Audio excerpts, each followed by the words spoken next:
Hi friends, welcome to Sai minus kitchen. நம்ம இன்றைக்கி பன்னீர் butter masala எப்படி செய்யலான்னு பார்க்கலாம். அதுக்கு ஃபஸ்ட்டு அடுப்பு ஆன் பண்ணி கடாயில் 1 டேபிள் ஸ்பூன் அளவு பட்டரை ஆட் பண்ணிக்கலாம்.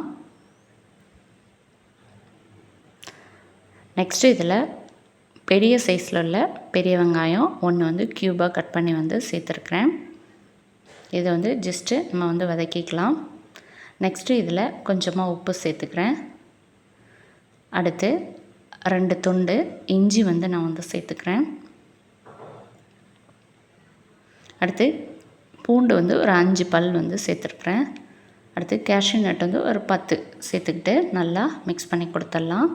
அடுத்து இதில் ஒரு 4 தக்காளி பழம், நல்லா பழுத்த தக்காளி பழமாக ஒரு 4 இது நான் சேர்த்துருக்குறேன். இது கொஞ்சம் வேகணும். மூடி போட்டு நல்லா வேக வச்சுட்டேன். இது நல்லா வெந்துருச்சு. நெக்ஸ்ட்டு இதை கொஞ்சம் ஆற விட்டுட்டு நம்ம இதை அரைச்சி எடுத்துக்கலாம். இப்போது அரைச்சி எடுத்தாச்சு. நெக்ஸ்ட்டு திரும்பவும் அடுப்பு ஆன் பண்ணி கடாயில் கொஞ்சமாக எண்ணெய் சேர்த்துருக்குறேன். கொஞ்சமாக பட்டரும் நான் சேர்த்துருக்குறேன். இதில் ஒரு துண்டு பட்டை, 2 ஏலக்காய் சேர்த்துருக்குறேன். அடுத்து இதில் நம்ம அரைச்சி வச்சோம் பார்த்திங்களா, அந்த பேஸ்ட்டை இதில் சேர்த்து நல்லா மிக்ஸ் பண்ணி கொடுத்துடலாம்.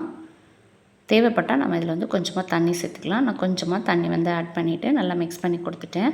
நெக்ஸ்ட் இதில் கரம் மசாலா 1 ஸ்பூன் அளவு, காரத்துக்கு ஏற்ற மாதிரி மிளகாய்த்தூள் சேர்த்துட்டு கொஞ்சமாக ஒயிட் சுகர் சேர்த்து நல்லா மிக்ஸ் பண்ணி கொடுத்துட்றேன். இப்போது இதில் கொஞ்சமாக உப்பும் கூட ஆட் பண்ணியிருக்கிறேன். இப்போது இதில் திரும்பவும் கொஞ்சமாக தண்ணி நான் சேர்த்துட்டு நல்லா மூடி போட்டு இதை நல்லா கொதிக்க விட்டுடலாம்.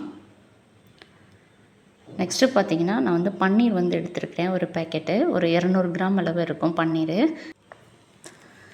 இப்போது இந்த பன்னீரை நம்ம அதில் ஆட் பண்ணிக்கலாம். அதோட பச்சை ஸ்மெல் எல்லாமே அந்த கிரேவியில் போயிருக்கும். அந்த டைமில் நம்ம இதை இதில் ஆட் பண்ணிக்கணும் பன்னீரை. இப்போது இதில் ஆட் பண்ணி கொடுத்தாச்சு. சில பன்னீர் பார்த்திங்கன்னா இதில் கொஞ்சம் உடஞ்சிருக்கு பேக்கெட்டில் உள்ளது.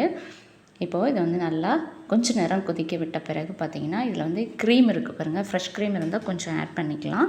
அப்படி இல்லை அப்படின்னா நீங்கள் பட்டர் ஆட் பண்ணிக்கலாம். நான் கொஞ்சமாக பட்டர் இதில் ஆட் பண்ணியிருக்கிறேன். அடுத்து கஸ்தூரி மேத்தி இருக்குது பாருங்கள், அது இருந்ததுன்னா இந்த டைமில் ஆட் பண்ணிக்கலாம். இப்போது அடுப்பை ஆஃப் பண்ணியாச்சு. நம்மளோட சூப்பரான பன்னீர் பட்டர் மசாலா ரெடி ஆயிடுச்சு. இது பார்த்திங்கன்னா நான் கூட, சப்பாத்தி கூட, ரொட்டி கூட டேஸ்ட்டு சூப்பராக இருக்குங்க. கண்டிப்பாக ட்ரை பண்ணி பாருங்கள். உங்களுக்கு ரொம்ப ரொம்ப பிடிக்கும். இந்த வீடியோ பிடிச்சிருக்கு அப்படின்னா லைக் பண்ணுங்கள். மறக்காமல் உங்கள் ஃபேமிலி அண்ட் ஃப்ரெண்ட்ஸுங்களுக்கும் ஷேர் பண்ணுங்கள். நம்ம சேனலை சப்ஸ்கிரைப் பண்ணலைன்னா சப்ஸ்கிரைப் பண்ணி சப்போர்ட் பண்ணுங்கள்.